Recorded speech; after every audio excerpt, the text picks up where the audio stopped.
व खैरुल हदी हदी मुहम्मदिन सल्लल्लाहु अलैहि वसल्लम।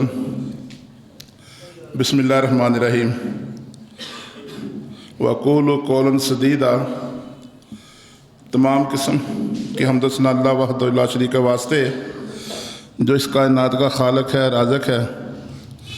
मुख्तसर अल्लाह की हम्द सना के बाद लातदा दरूद सलाम इमामुल अंबिया अशरफुल अंबिया रहमतुल आलमीन सय्यदुल मुरसलीन जनाब मोहम्मद सल्लल्लाहु अलैहि वसल्लम के वास्ते। मोहतरम सामीन इकराम,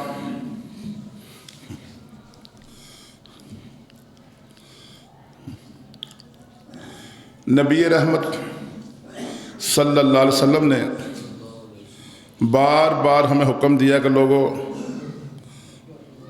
मेरे सहाबा की बुराई ना करना, इनको तानो तशनी का निशाना ना बनाना। बहुत ज़्यादा तकीद आई है, और जब नबी का हुक्म होता है तो वो फ़र्ज़ के दर्जे में आ जाता है। जिस चीज़ के मुतल्लक कायनात के माँ मोहम्मद रसूलुल्लाह सल्लल्लाहु अलैहि वसल्लम हुक्म देते हैं तो वो चीज़ फ़र्ज़ हो जाती है।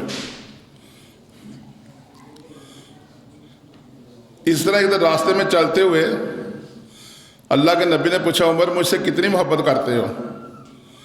तो कहा, जी मैं अपनी माँ से, माल से, औलाद से, सोया अपनी जान के सबसे ज़्यादा आपसे मोहब्बत करता हूँ। कि उमर नहीं, जब ये कहा ना मैं अपनी जान से भी ज़्यादा आपसे मोहब्बत करता हूँ, तो तब जाके ईमान की तकमील होती है।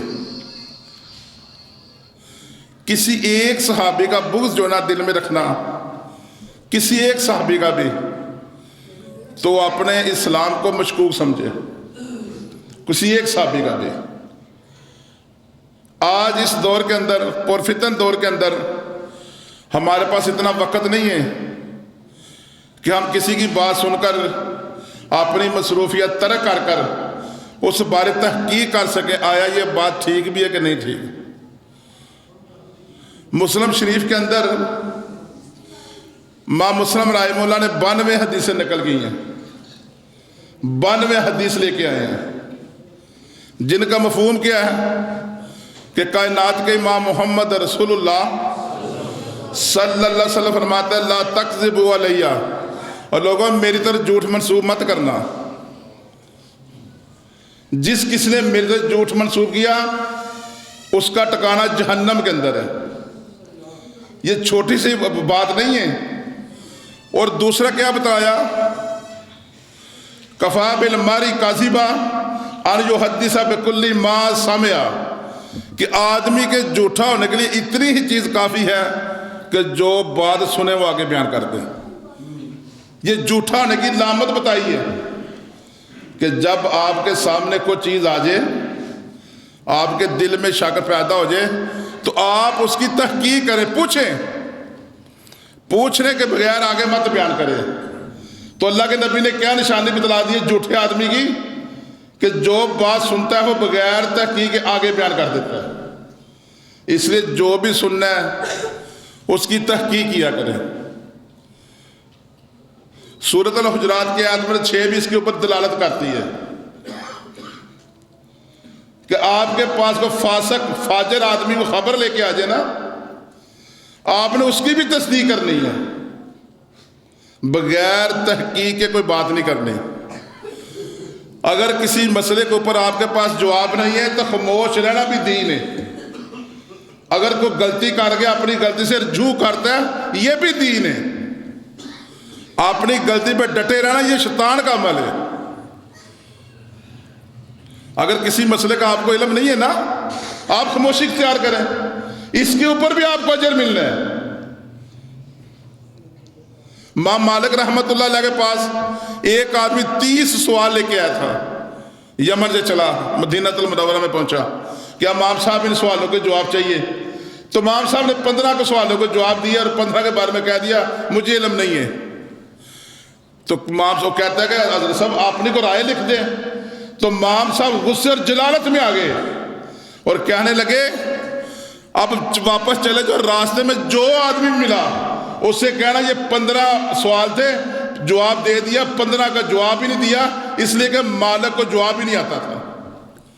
आज हमें कोई मसला बयान करे, हम अगर जवाब ना दें तो तौहीन समझते हैं, वो तौहीन समझते हैं। इसलिए हर बात का उसी वक्त जवाब देना भी ज़रूरी नहीं है और हर बात के ऊपर बोलना भी ज़रूरी नहीं है। जो बात आपके सामने है उसकी तहकीक करें और तहकीक के बगैर आपने आके बात बयान नहीं करनी। मैंने पिछले जुमा के अंदर कुछ गुजारिशात आपके सामने रखी थी हज़रत अमीर मुआविया रज़ी अल्लाह ताला अन्हु के बारे में। ये एक इस्लाम के अंदर इतनी जलील और कदर शख्सियत है कि इनकी तरफ इतने बड़े झूठ मंसूब किए गए हैं कि आज हमारे अंदर भी कुछ ऐसे लोग हैं जो पूछने पर मजबूर होते हैं, हज़रत साहब मुआविया ने यह काम क्यों किया था? और फिर वो बदबख्त इंसान भी मौजूद हैं जो हर उस हदीस को बाहर लेके आएंगे कि ताकि सहाबा का नुक्स बयान कर सके, उनका नुक्स बयान कर सके। और जब कुरान ने उनको जन्नत का टिकट अता कर दिया है, रज़ी अल्लाह अन्हु व रज़ू अन्हु, जब अल्लाह ने कह दिया कि मैं इन पे राजी या मुझ पे राजी, पीछे बात कौन सी रह जाती है? उनकी जिंदगियों के अंदर वो मदीनातुल मुनव्वरा में चलते थे, फिरते थे, खाते थे, बैठते थे, सोते थे, उठते थे, लेकर जन्नत का टिकट उनकी जेबों के अंदर था। कोई माई का लाल इसका इनकार नहीं कर सकता। अल्लाह ने चलते फिरते उनकी जेबों के अंदर जन्नत का टिकट डाल दिया था, क्योंकि उन लोगों ने नबी की इत्तबा करके बतला दिया कि मोहम्मद रसूलुल्लाह की इत्तबा कैसे करनी है। आज हम अगर मगर के चक्करों में पड़े हुए हैं, आज हम अगर और मगर के चक्करों में हैं। तो हजरत मीर मुआविया रज़ी अल्लाह ताला अन्हु के बारे में चंद बातें मैंने आपके सामने रखनी है। आवाज़ ज़्यादा पूछो, जिन्नी अंद करो, बिल्कुल पूरी ना सके। बुजुर्गों नाराज ना करो, उंज रखो आवाज़ जिन्नी को आंदे ने। हजरत मीर मुआविया रज़ी अल्लाह ताला अन्हु जब हिजरत हुई थी, इनकी उम्र 18 साल थी। जब मुसलमान मक्का से हिजरत कर कर मदीनातुल मुनव्वरा चले गए तो हज़रत मीर मुआविया की उम्र 18 साल थी। कड़ियल गबरू जवान थे। और जंग ओहद होती है 2 हिजरी को, और जंग ओहद होती है 3 हिजरी को, और जंग खंदक होती है 5 हिजरी को। और 18 साल का जवान मक्के के अंदर मौजूद है। कभी कभी जब मैं पढ़ता हूं तो बड़ी हैरानगी होती है कि अबू सुफियान इनका बाप था, तो जंगे बदर में नबी के मुखालिफ आए थे। हजरत अली के भाई अकील में नबी तालब थे, तो जंगे बदर में नबी के मुखालिफ आए थे। जंगे बदर में हजरत उमर बिन खत्ताब रज़ी अल्लाह ताला अन्हु के मामू नबी के खिलाफ जंग में अंदर आए थे। और इसी तरह नबी के चचा अब्बास जंगे बदर में नबी के खिलाफ आए थे। और इधर Abu Sufyan commander in chief है फौज का। ये बड़ी नुक्ते वाली बात है। आज जो हजरत मीर मुआविया के बारे में बकवास साथ करते हैं, उनके लिए ये अक्ल की गोली है।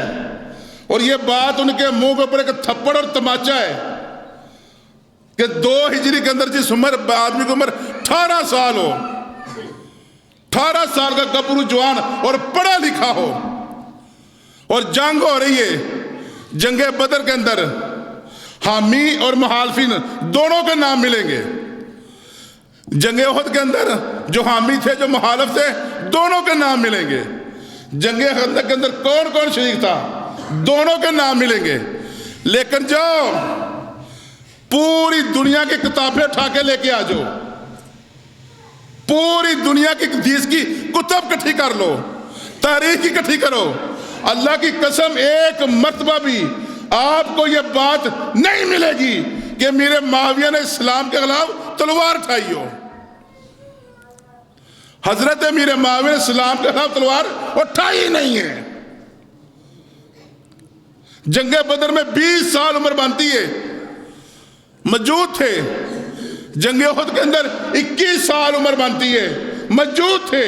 और जंगे के अंदर 5 हिजरी होती है और 23 साल उम्र बनती है, मौजूद थे। लेकिन अल्लाह की कसम उठा के कहता हूं, हजरत मीर मुआविया ने एक मर्तबा भी और इस्लाम के खिलाफ तलवार ही नहीं उठाई। हैरानी आदमी हो जाता। अल्लाह जानता था, अल्लाह को इल्म था, अल्लाह ने मीर मुआविया को इल्म अता किया था। और किस लिए अता किया था? कभी कभी बड़ी हैरानी होती है, अल्लाह ने मीर मुआविया के हाथों से तलवार नहीं उठवाई, अल्लाह ताला ने मीर मुआविया के हाथों से कुरान को लिखवाया था। अल्लाह ने ये हाथ ही कुरान के लिए बनाए थे, वो कातिबे वही थे। और एक और बात याद रखें, जब कोई आदमी इस्लाम कबूल करता था, अल्लाह के नबी ड्यूटी लगाते थे, आप फलां इलाके में चले जाए, आप फलां इलाके में चले जाए, आप फलां जगह में चले जाए। और हजरत मीर मुआविया को कितना एतमाद था और नबी को कितना यकीन था कि जब मक्का से मदीना चले गए तो अल्लाह के नबी ने मीर मुआविया को अपने पास रखा था। वो नबी के खतूत लिखा करते थे, कभी कैसर को खत लिख रहा है, कभी कसरा को खत लिख रहा है, कभी नजाशी को खत लिख रहा है, नबी के पास थे। और अल्लाह के नबी को इतना एतमाद था कि अपने होते हुए कभी ड्यूटी नहीं लगाई। इतना एतमाद था अल्लाह के नबी को, हजरत मीर मुआविया रज़ी अल्लाह अन्हु।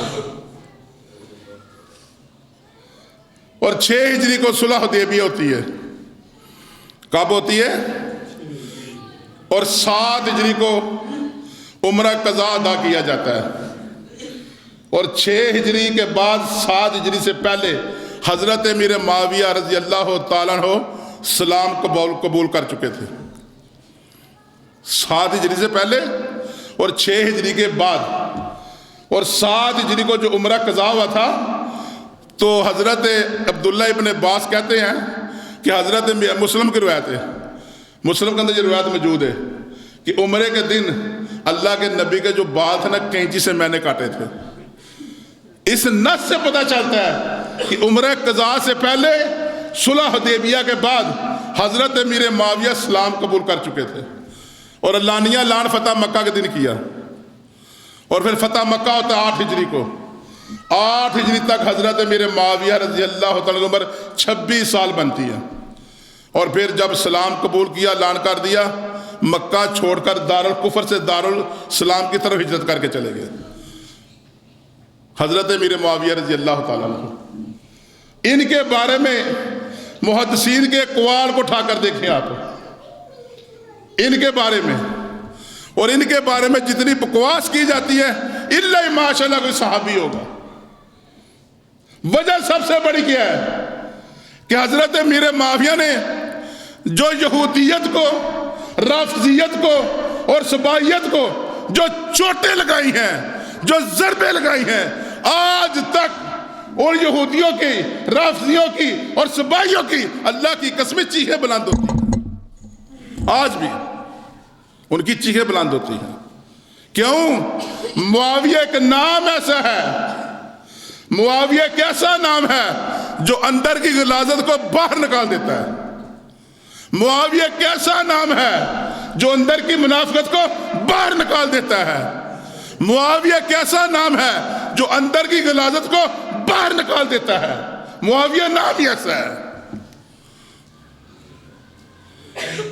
इसलिए एक फितना बैठा हुआ है जेलम के अंदर। अभी मैं रास्ते में आ रहा था, मुझे अभी मैसेज आया कि जी मालिक अश्तर के बारे में आपने बड़ी तकरीर की है। मालिक अश्तर तो अल्लाह का वली था, उसका स्टेटस तो अवैस करनी जैसा था। मालिक अश्तर, मैंने कहा बदबख्त, मेरी और आपकी माँ उम्मुल मोमिनीन हजरत सफ़िया रज़ी अल्लाह तआला अन्हा, जब हजरत उस्मान का मुहासरा किया गया, उनका खाना पीना बंद किया गया, तो हजरत सफ़िया अपने घर से निकली, अपनी सवारी पर सवार थी और रास्ते में मालिक अश्तर बदबख्त खड़ा था, उनसे बदतमीजी की, तो उम्मुल मोमिनीन ने अपने गुलाम किसाना को कहा और मुझे वापस ले चलो, मुझे वापस ले चलो। मालिक अश्तर को देखे कहा मुझे वापस ले चलो, ये कुत्ता मुझे अजियत ना पहुंचाए। बताओ, जिसको मोमन मोमनों की माँ और कुत्ता कहती है उसको तो तू चहता कहते, उनसे हमदर्दी करते कि हजरत सफिया रजी अल्लाह ताला हो मालिक अश्तर को कुत्ता कह रही हैं कि इस कुत्ते से मुझे बचाओ, यह मुझे कहीं रसवा ना कर दे। हवाला मौजूद है, हवाला मौजूद है। और मालिक अश्तर इतना बदबख्त इंसान था, हजरत उस्मान गनी के कातलीनों का सरगुना था और बहुत बड़ा मुनाफिक इंसान था। हजरत उमर बिन खत्ताब ने मालिक अश्तर को एक फितरा कहा था। हजरत आयशा रजी अल्लाह तआला मोमनों की मां ने इसके लिए बद्दुआ की थी कि अल्लाह अपने तीरों में से एक तीर भेज जो इसकी हलाकत का सबब बने। और जिसको मेरी और आपकी मां बद्दुआएं दे रही हैं तो तू कह रहा है कि उसका स्टेटस, उसकी हैसियत वैस करनी जैसी है। और इस बदबख्त ने खुद इकरार किया हुआ है। मुसन्नफ इब्न अबी शैबा के अंदर रिवायत मौजूद है। मालिक अश्तर को जब पता चला, हजरत अली ने अपने चाचाजाद भाई अब्दुल्ला बिन अब्बास को बसरा का गवर्नर मुकर्रर किया है। तो ये बदबख्त कहता है अगर इस आदमी ने अपने चाचाजाद भाई को बसरा का गवर्नर मुकर्रर करना था, फिर हमने मदीना के अंदर उस बूढ़ा को क्यों कत्ल किया। ये मालिक अश्तर का करार मौजूद है और आज उसके हामी उठते हैं। कहाँ वैस करनी रजी अल्लाह ताला हो और कहाँ ये बदबख्त।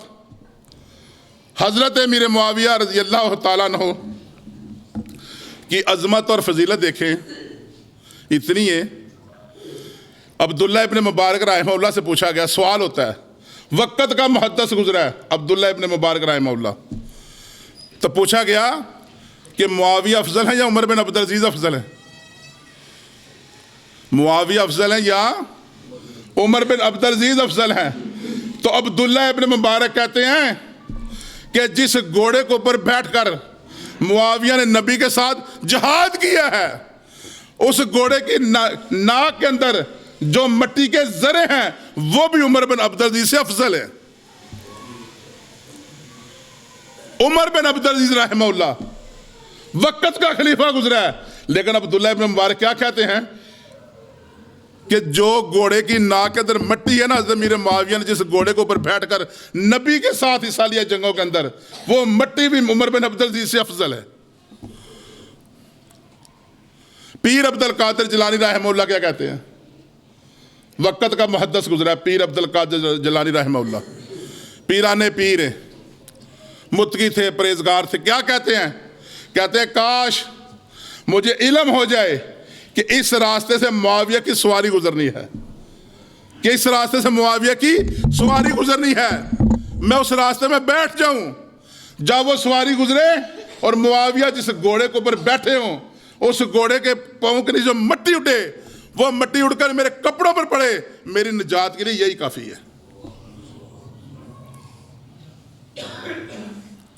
और एक बात मैं आज और करने लगा हूं और चैलेंज है मेरा ये उन बदबख्तों के लिए जो हजरत अमीर मुआविया की तरफ मन गर्द किसे खानियां मंसूब करते हैं। अल्लाह की कसम उठा के कहता हूं, जो अल्फाज कायनात के इमाम ने हजरत अमीर मुआविया के लिए बोले हैं, और पहले सहाबी से लेके आखिरी सहाबी तक किसी की फजीलत में वो अल्फाज आए ही नहीं है, वो अल्फाज आए ही नहीं है। जो अल्फाज कायनात के इमाम ने हजरत अमीर मुआविया रजी अल्लाह ताला की अज़मत के लिए बोले हैं, ये एक ऐसा सहाबी है, ये एक ऐसा सहाबी है जिसके लिए अल्लाह के नबी ने बहुत ज़्यादा दुआएं की हैं, बहुत ज़्यादा दुआएं की हैं। ठाओ जामिया तिरमिज़ी हदीस नंबर 3842 निकालो। अल्लाह के नबी दुआ मांगते, अल्लाहुम्मा जअलहु हादिया महदिया वादे बही, या अल्लाह इसे रहनुमा बना दे, हिदायत याफ्ता बना दे। ये जो लफ्ज़ ना वादे बही, अल्लाह इसके जरिए लोगों को हिदायत का जरिया बना दे। ये लफाज वहदे बेही अगर किसी के लिए आए हैं वो सिर्फ हजरत मीर मुआविया रजी अल्लाह तआला अन्हु। वहदे बेही अल्लाह इसको हिदायत का जरिया बना दे। वहदे बेही हजरत अबू बकर के लिए नहीं आए, वहदे बेही उमर बिन खत्ताब के लिए नहीं आए, वहदे बेही हजरत उस्मान के लिए नहीं आए, वहदे बेही हजरत अली के लिए नहीं आए। 1,40,000 सहाबा कराम में से वहदे बे के जो लफाज हैं वो आए हैं तो हजरत अमीर मुआविया के लिए आए हैं। फिर अल्लाह ने कैसा जरिया बनाया कि उस सिपा सलार ने 64,65,000 मरबा मील के ऊपर सलाम का परचम लहरा दिया। अल्लाह ने ऐसा जरिया बनाया, अल्लाह ने ऐसा रास्ता निकाला कि मुआविया जिधर गया सलाम के झंडे गाड़ता चला गया। आज हम सीरतें सुनते हैं लेकिन बहुत कम लोग होंगे जो कि कारी सफदर उस्मानी साहब आज जुम्मा हजरत मीर मुआविया की शान में पढ़ा दे। जरा बहुत कम लोग आपको मिलेंगे, बहुत कम। क्यों? उनके दिलों के अंदर भी कोई ना कोई नफाक मौजूद है, कुछ ना कुछ उनके दिलों के अंदर है कि जब हजरत मीर मुआविया का नाम लिया जाए अगर उनकी जुबानें चुप रहती हैं उनके चेहरों से पता चल जाता है। वादे बही के लफाज इसके ऊपर आप मैं चाहूं तो 1 घंटा मुकम्मल तकरीर कर सकता हूं, ऐसे अफजल अल्फाज हैं ये वादे बही के। हजरत इरबाज बिन सारिया रज़ी अल्लाह तआला कहते हैं रमज़ान फ़ी शहर रमज़ान के अल्फाज हैं कि रमज़ान का महीना था और अल्लाह के नबी सहरी की तरफ लोगों को बुलाते थे कि मुबारक खाने की तरफ हो। सहरी के वक़्त यारो सोचो सहरी का वक़्त कितना अफजल वक्त होता है और सहरी को मुबारक खाना भी कहा गया है कि अगर सहरी का वक़्त हम 1 खजूर खा लेंगे ना हमारे लिए वही किफ़ायत कर जाएगी। और हज़रत इरबाज बिन सारे कहते सहरी का वक़्त था और मैं सुन रहा हूँ, कहते सुम्मा समेत यकूलू और मैं सुन रहा कि अल्लाह के नबी क्या कह रहे हैं, अल्लाहुम्मा अलिम मुआवियतल किताबा वल हिसाबा वकील अज़ाबा। अल्लाह मुआविया को किताब का इल्म ता कर, अल्लाह मुआविया को हिसाब का इल्म ता कर, अल्लाह मुआविया को अज़ाब से बचा। सहरी के वक़्त दुआएं हो रही है उस आदमी, और आज हम उसके बारे में दिल में शक व शुबा पैदा कर लेते हैं। कोई इधर से मुस्लिम की रिवायत लेके आ जाता है क्योंकि मुतालिया नहीं है, हमारा मुतालिया ही नहीं है। जितना प्यार और मोहब्बत हजरत मीर मुआविया रजी अल्लाह तआला अलैह बैत से करते थे आप दंग रह जाएंगे। दोनों भाइयों से अपनी जान से ज्यादा मोहब्बत करते थे हजरत मीर मुआविया रजी अल्लाह तआला अन्हु। हजरत हसन और हुसैन रजी अल्लाह तआला अन्हुम अजमईन ये जंगे सफ़ीन आगे लेके आ जाते हैं, जंगे जमल आगे लेके आ जाते हैं, ये सुनाते हैं। तो यार सोचने वाली बात है कि हज़रत हसन ने सुलह की, उसको बयान क्यों नहीं करते। एक लड़ाई हुई, बाद में सुलह की बात खत्म। क्या ये हज़रत हसन बिन अली से ज़्यादा गैरतमंद है? क्या ये लोग हसन बिन अली से और ज़्यादा गैरतमंद है और अक्लमंद है? वली का बेटा था, उसकी रगों के अंदर हजरत अली का और खून था, उसकी रगों के अंदर हजरत फातिमा का और खून था। वह सब जानते थे किताब तेरी है, तेरे शेख मुफीद ने लिखी है और ठाव अरशाद, उसके अंदर क्या लिखा हुआ है कि हसन बिन अली रज़ी अल्लाह तआला ने जब सुलह के लिए कदम बढ़ाया, हसन बिन अली ने रज़ी अल्लाह तआला जब सुलह के लिए कदम बढ़ाया, किताब तेरी के अंदर लिखा हुआ है कि जनाब बिन सनान एक आदमी था, उसने हजरत हसन बिन अली रजी अल्लाह तआला की सवारी को रोककर लगाम पकड़ कर कुछ बदतमीजी की और अपना नेजा हजरत हसन की रान के अंदर मारा जो हड्डी तक चला गया, जख्मी किया था। तो हजरत हसन बिन अली ने क्या कहा था, और तुम तो मुझसे मोहब्बत करने वाले हो और मेरी जान भी लेने वाले हो और तुमसे बेहतर तो मुआविया है।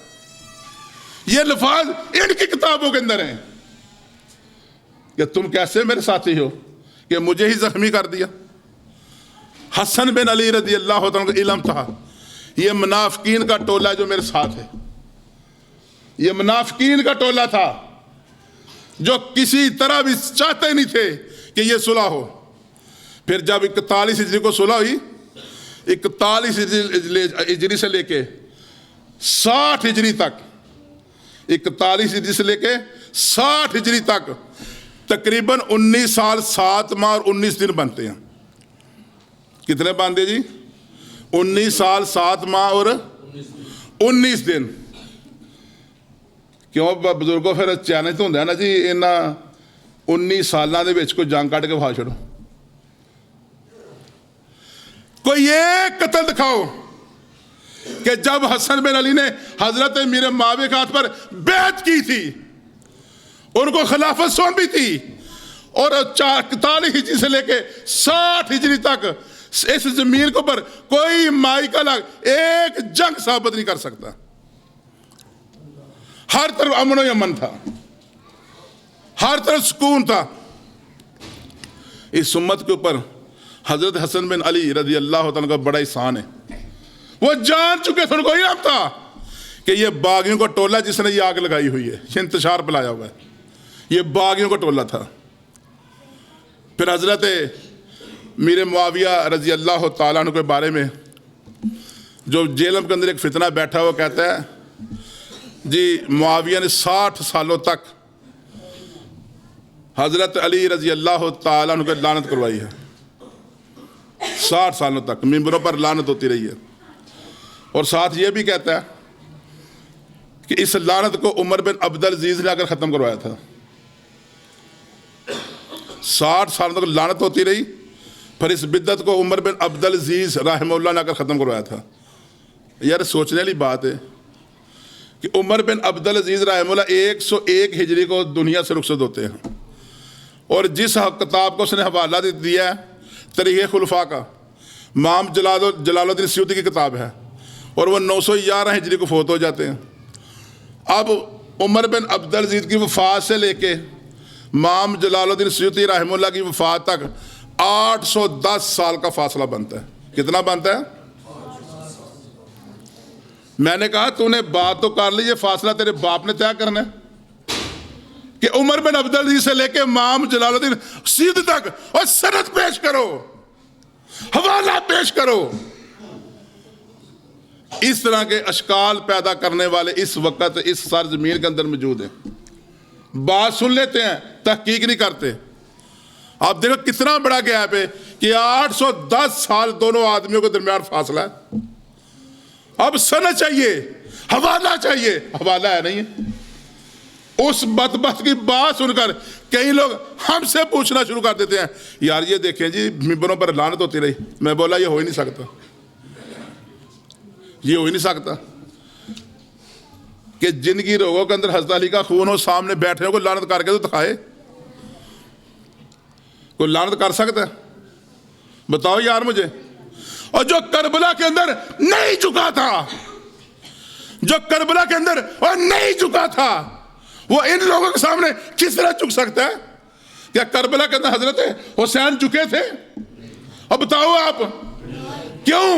उसकी रगों के अंदर हजरत अली का खून था, उनकी रगों के अंदर हजरत फातिमा का और खून था, जो करबला के अंदर नहीं झुका। अगर उसके सामने उसके खानदान के ऊपर कोई लानत करता है, अल्लाह की कसम उठा के कहता हूं ये हो ही नहीं सकता कि हजरत हसन या हुसैन उसको गिरबान से पकड़कर नीचे ना उतारते मिंबर से। ये गप्पे हैं, ये कहानियां हैं, ये कहानियां फैलाई गई हैं। हजरत मुआविया के दौर के अंदर हजरत हसन ने 8 साल गुजारे हैं। कितने गुजारे हैं? 8 साल। 41 हिजरी से लेके 49 हिजरी को हजरत हसन दुनिया से रुखसत होते हैं। 8 साल गुजारे हैं। और हजरत हुसैन रजी अल्लाह तआला ने पूरे 19 साल 7 माह 19 दिन का दौरे हुकूमत हजरत मीर मुआविया का देखा है। ये थोड़ा वक़्त नहीं बांधा जी किसी को देखने के लिए, किसी को परखने के लिए। दोनों भाइयों ने हजरत मीर मुआविया का दौर देखा है, और अल्लाह की कसम उठा के कहता हूं दोनों भाइयों से हजरत मीर मुआविया के बारे में एक इख्तलाफ ही मौजूद नहीं है। एक इख्तलाफ भी मौजूद नहीं है। जो अपनी आंखों से देख रहे थे, मुहद्दिसीन की ये बड़ी मेहनत है, बहुत ज़्यादा मेहनत। उनको जो रवायत मिली उसको नकल किया, और नकल करने के बाद बतला भी दिया कि ये रवायत हमें इस ज़राए से मिली है और ये आदमी बीच में झूठे हैं। उनको नकल इसलिए कर दिया कि बाद में आने वाला को बदबख्त इसके अंदर को तब्दीली ना कर सके। अक्सर कहते हैं ना ये रवायतें झूठे, नकल क्यों की गई थी? मुहद्दिसीन ने ईमानदारी का सबूत पेश दिया है, पूरी ईमानदारी से उनको जो चीज़ मिली उनके सामने आई, उन्हें पूरी ईमानदारी से नकल कर दी। अभी मुसनद अबी याला के अंदर एक रवायत है 6764, मुसनद अबी याला हदीस की किताब है, और जो फितना जेलम के अंदर बैठा है वो बड़े बड़े वसूख से कह रहा है कि मरवान बिन हकम खुतबा दे रहा था और साफ लफ्ज़ों में कह रहा है, सामने हसन और हुसैन बैठे हुए थे और मरवान कह रहा था कि अहले बैत मलाउन है।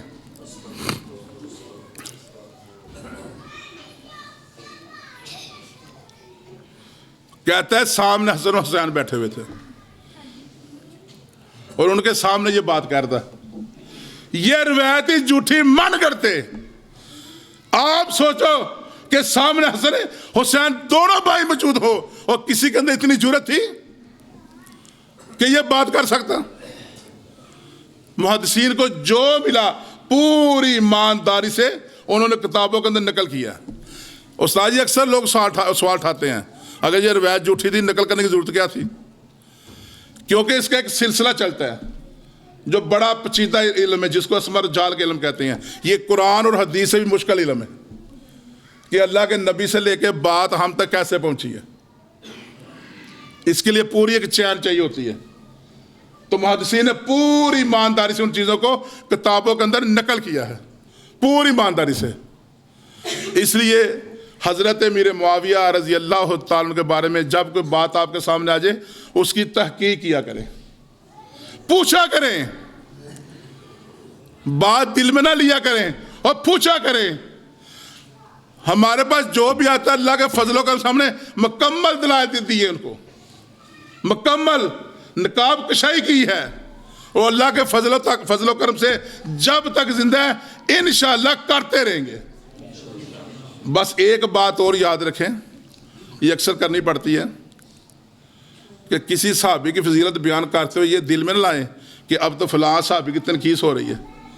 हज़रत अली रज़ी अल्लाह तआला का जो मकाम दर्जा है ना, हज़रत मीर मुआविया से बहुत ज़्यादा बुलंद है। हज़रत मीर मुआविया रज़ी अल्लाह तआला अन्हु हज़रत अली का कोई तकाबल, कोई जाहल बेवकूफ़ इंसान तकाबल करता है। हज़रत अली का दर्जा, उनका मकाम, उनका इल्म हज़रत मीर मुआविया के मुकाम में बहुत बुलंद है।